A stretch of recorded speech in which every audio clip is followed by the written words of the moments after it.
Alors, on va parler aujourd'hui du flux instinctif libre. C'est ça. Parce qu'en fait, toi, tu as un blog Oui, qui s'appelle Planète Addict. c'est ça. Ce petit moment promo. Déjà, pour ceux qui connaissent pas, parce que je sais qu'il y en a beaucoup qui connaissent pas, c'est quoi alors déjà, moi, je disais flux instinctif, et en faisant mes recherches, j'ai vu qu'on dit flux instinctif libre. Je sais pas pourquoi on met flux instinctif libre. Enfin, l'idée, c'est... le terme anglais, c'est free flow. Donc, l'idée, c'est de laisser couler son flux librement, par définition. Donc, en gros, c'est pendant les règles, plutôt que de mettre des protections hygiéniques, on laisse le sang couler naturellement. Enfin, on le retient. On le retient, c'est-à-dire qu'il ne coule pas en permanence. Et du coup, en fait, on évacue le sang en allant aux toilettes. Plutôt que de le laisser s'évacuer dans une serviette hygiénique, une coupe menstruelle ou de mettre un tampon pour retenir le flux. Donc, ma première question, parce que j'en ai plein. Alors moi, c'est ma vraie question sur tout ça, donc je commence par la plus dure. Allez. Est-ce que c'est pas se mettre une contrainte? Parce que, voilà, ma réflexion, c'est que le fait de penser...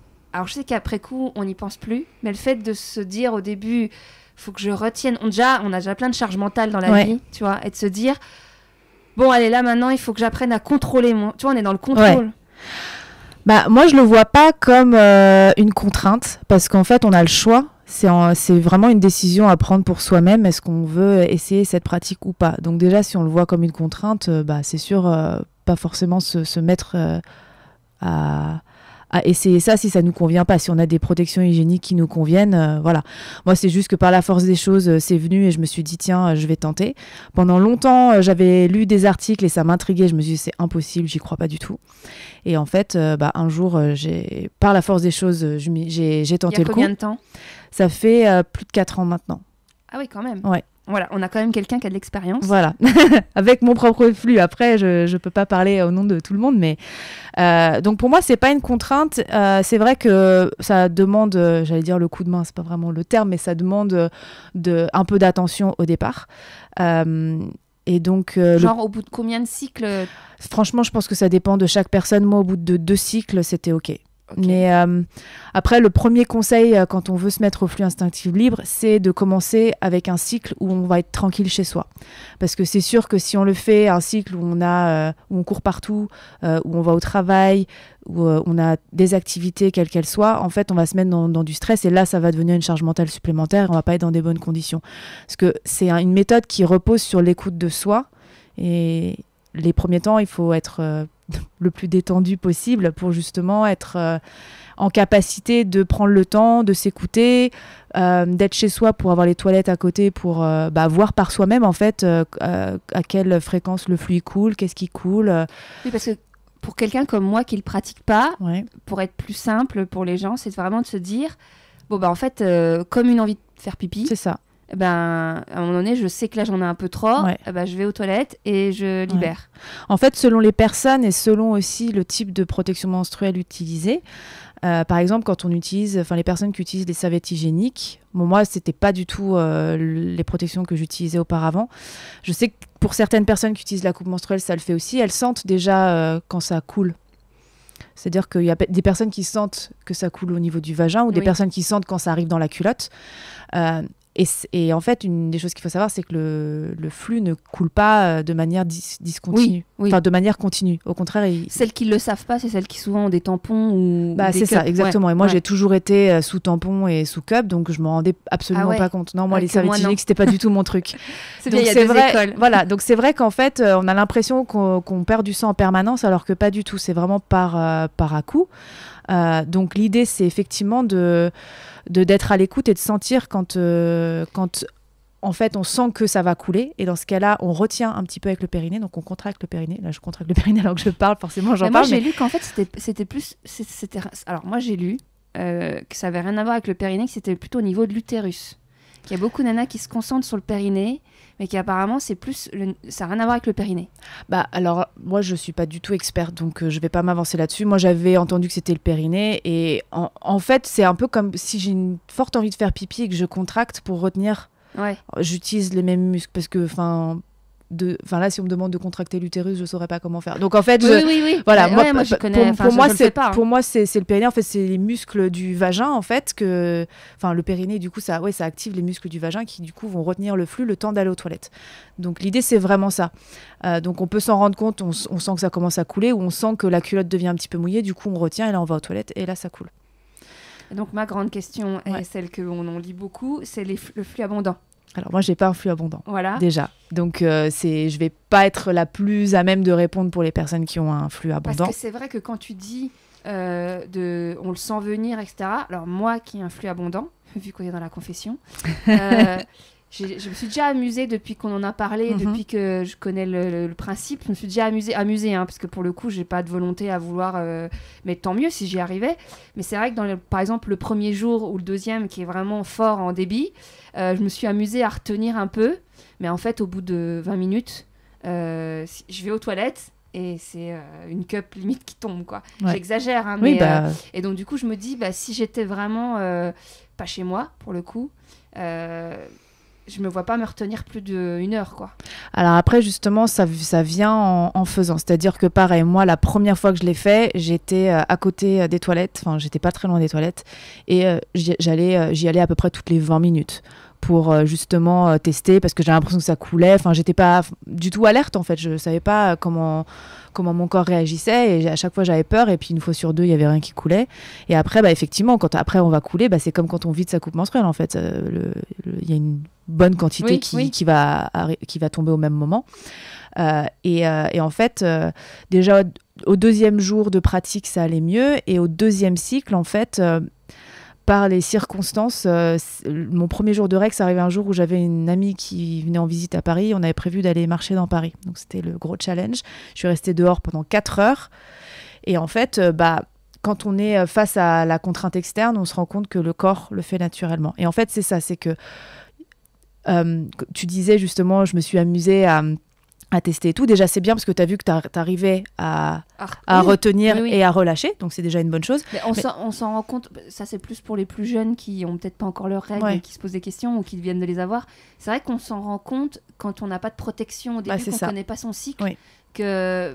on sait qu'il y a une goutte qui est tombée dans la culotte, mais qu'on aimerait bien que ça déborde pas sur le pantalon. C'est ça. Et du coup, on retire un max. Mais même là, la dernière fois, ça m'est arrivé.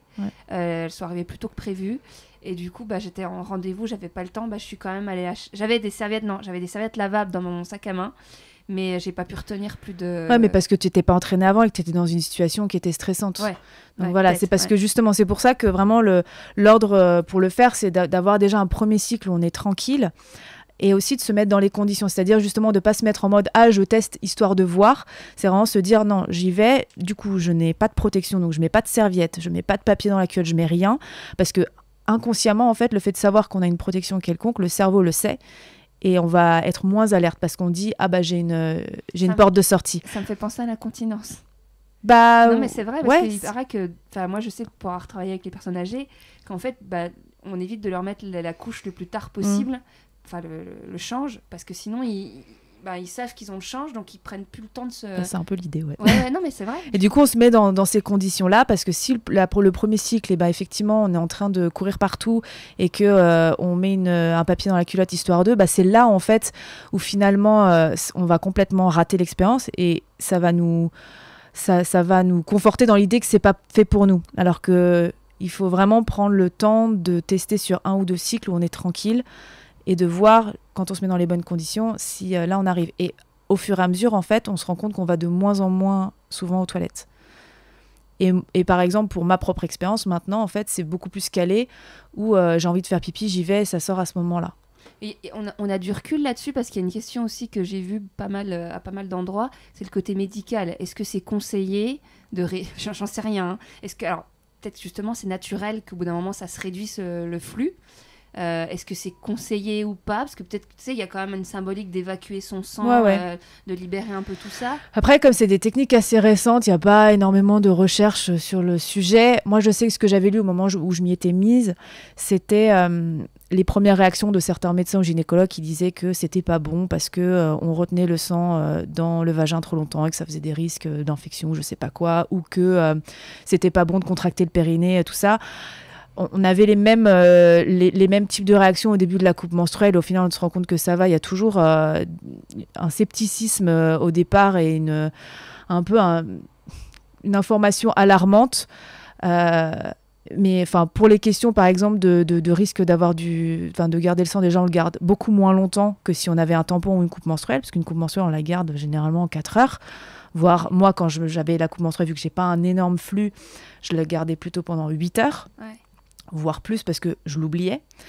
Et donc là, le sang, il stagne plus longtemps, alors que avec le flux instinctif libre, en fait, on se vide régulièrement, donc il n'y a pas de stockage, on va dire, dans la durée. Et puis, c'était quoi ta deuxième question ? Non, c'était ça. Oui, c'était ça. Il y avait les infections, et il y avait et sur le périnée, en fait, sur le fait de contracter. L'idée, en fait, c'est pas d'être contracté en permanence. Parce que là, c'est contre-productif. C'est juste vraiment au moment de sentir que ça va couler, on se retient. Si on sait qu'on va aux toilettes dans 10 minutes, par exemple, on est dans le métro ou dans une réunion où j'en sais rien et on peut pas sortir tout de suite, là, oui, on contracte encore une fois. En tout cas, dans ma propre expérience, je contracte pas en continu. Je vais contracter un peu et puis après, je reste tranquille, je contracte un petit peu. Les seuls moments où je fais attention, c'est par exemple quand j'éternue. Parce que c'est le moment où... c'était une de mes questions. Voilà. Les trucs un peu questions pratiques, mais c'est des trucs tout con, mais il faut y penser. En fait, quand on éternue ou quand on tousse déjà, on a tendance, les muscles, ils ont tendance à se contracter, et quand on éternue, on a tendance à se relâcher. Donc, moi, généralement, quand je sais que je vais éternuer, je contracte un peu, et là, j'éternue pour éviter qu'il y ait une fuite. Et du coup, quand t'as la grippe, tu gardes une protection ? Parce que si tu tousses beaucoup... En fait, je suis rarement malade, donc... Non, mais tu vois, pour ceux qui sont peut-être asthmatiques... Alors, par contre, je dis je suis rarement malade, mais j'ai tout... j'ai une sensibilité... on va dire au niveau respiration nasale, ça fait que j'éternue quand même assez régulièrement. La poussière, la pollution, et j'ai un nez assez sensible, donc même quand je me coiffe parfois, le fait de tirer mes cheveux, ça me fait éternuer. Donc j'éternue quand même régulièrement, et franchement, c'est pas un problème. Ok. C'était une question que j'ai vue passer. Et t'as testé dans l'eau ? Oui, j'ai pas de problème. J'ai pas de problème dans l'eau, j'ai pas de problème la nuit. La nuit, en fait, pour moi, je sais pas si c'est une question de gravité, mais en tout cas, ça ne coule pas. Et mon cerveau, je pense que maintenant, il est réglé et je vais me vider le matin quand je fais pipi, comme quand je me réveille, en fait. Donc ça, c'est pas un souci. Après, moi, une des choses que ça m'a apporté, c'est que en pratiquant le flux instinctif libre, ça m'a incité aussi à ralentir mon rythme quand j'ai mes règles. Ce qui est déjà quelque chose que je voulais pratiquer pour être plus à l'écoute. Dire ça aux mamans qui sont 60 heures par semaine. Non, j'exagère. Mais après, c'est quelque chose auquel j'essaie de faire... en tout cas, d'être vraiment à l'écoute, c'est que en fonction du moment où je suis dans mon cycle, mon énergie, elle est différente. Et qu'au moment où j'ai mes règles, c'est un moment qui est un peu plus propice à ralentir, à l'introspection. Donc effectivement, il faut s'adapter aussi avec son rythme actuel de vie. Mais ça va être, par exemple, quand j'ai mes règles, je vais faire moins de sport, ou je vais essayer de caler moins de sorties, ou de faire moins de choses. C'est que quelques jours. Hein. Après, je n'organise pas ma vie tout autour de ça. Parce que tu as des cycles de combien de jours ? Moi, j'ai des cycles qui font... on va dire 4 jours en moyenne. Oui, c'est une moyenne nationale, même mondiale. Voilà, donc après, je vais éviter d'aller à la piscine ou faire trop de sport. Mais après, si j'ai une activité sportive régulière et que ça tombe le premier jour de mes règles, si j'ai quand même envie d'y aller, je vais y aller, je ne vais pas m'en empêcher et ça se passe bien. Tu mets une protection quand même, du coup ? Alors maintenant, donc là, ça fait 4 ans que je pratique le flux instinctif libre. On va dire que c'est une méthode qui me convient vraiment bien, mais je ne l'ai jamais maîtrisée à 100% au point d'avoir zéro trace dans la culotte, zéro fuite. Parce que j'ai vu sur fuite. ton blog que tu disais que Attends. Je retrouve. Oui, les jours où le flux est le moins abondant, tu retiens moins. Oui, parce qu'en fait, quand le flux il arrive les premiers jours... je peux le ressentir plus facilement parce qu'il y a un volume plus important.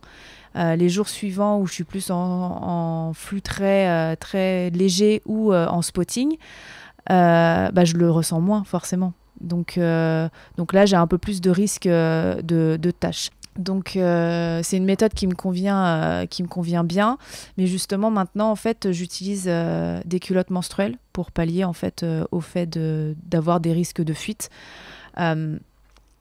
Et aussi parce que j'ai eu, les culottes menstruelles, je les utilise depuis à peu près 1 an, on va dire. Donc j'ai eu 3 ans de pratique du flux instinctif libre avant. Ce qui fait que maintenant, en fait, si jamais, justement, ça me permet d'être moins à fond sur tout le temps penser à où est-ce que j'en suis. Et si j'ai une petite fuite, c'est pas grave. Mais franchement, je continue le flux instinctif libre, ça marche très bien et ça me convient bien comme ça. Et d'ailleurs aussi en pratiquant le flux instinctif libre, j'ai réalisé, donc déjà j'avais pas un flux très abondant, mais mon flux s'est réduit. Oui, c'est ce que tu disais tout à l'heure, et puis c'est ce que j'ai lu un peu partout. Ouais. Mais c'est ça en fait qui me paraît étrange, moi, parce que le fait que ça le réduise. Est-ce que c'est pas le corps qui dit que... Je sais pas si c'est que ça le réduit ou que du coup il y a une synchronisation qui se fait entre le cerveau et le corps qui fait que ça nous donne l'impression que le flux est moins abondant parce que on se vide moins régulièrement et peut-être en plus grande quantité qu'avant. Ça je sais pas parce que je mesure pas la quantité que je vide à chaque fois. Ouais. Mais effectivement, maintenant je constate j'ai vraiment le premier jour qui est plus abondant. Le deuxième jour aussi un petit peu et les 2 jours d'après c'est vraiment très très léger et généralement le 4e jour il y a déjà quasiment plus rien. T'as un conseil à donner à celles en particulier à celles qui veulent se lancer en premier, à part le fait qu'il faut rester chez soi, avoir un cycle où on est plutôt chez soi, genre pour les étudiantes pendant les vacances de vraiment se demander si c'est quelque chose qu'on a vraiment envie de faire et dans ce cas-là vraiment se mettre dans les conditions, donc effectivement choisir un moment où on sera un peu plus tranquille, se dire qu'on mettra peut-être plusieurs cycles à se synchroniser, donc de persévérer, et puis de pas se mettre de pression en fait. C'est un bon outil pour apprendre à connaître son corps et moi du coup depuis que je fais le flux instinctif libre, j'adore avoir mes règles. Et tu sais d'où ça vient ? Le flux instinctif libre, franchement pas vraiment. J'avais commencé à voir des articles circuler il y a 5-6 ans sur internet, mais non je connais pas trop. Ouais, il y a sûrement quelqu'un qui après c'est peut-être aussi une question d'économie parce que il y a des pays où acheter des serviettes hygiéniques ou des tampons, ils ont pas les... c'est sûr que en plus d'être un bon outil en tout cas de compréhension de son corps, je trouve ça génial parce que du coup je suis libre de toute protection externe.